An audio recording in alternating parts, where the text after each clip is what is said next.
I delve into the final charge that relates to C2, which leads into the worrying credit issues of this complainant.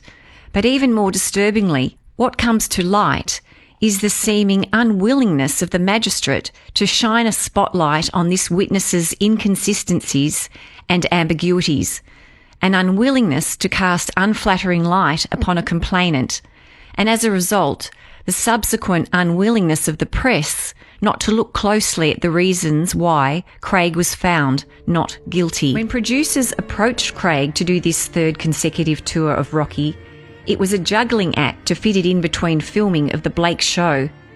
But Craig's love of Rocky meant that he had decided that one more lap in Lippy was what he wanted to do, so they made it work. A number of previous cast members applied to return. They applied with full knowledge that Craig had already been cast in the leading role of Frankenfurter.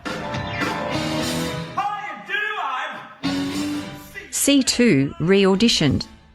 During these auditions, C2 messaged an actor who had been a cast member in previous productions, who was also re-auditioning for his role in the show.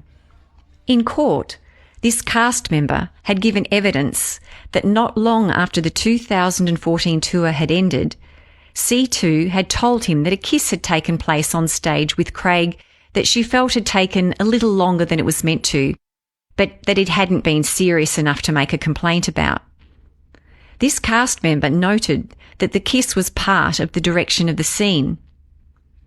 After the auditions were completed, C2 texted her castmate again and said that she was crossing all ends in hope of getting a role in the show, and said it would be a blast to do it again.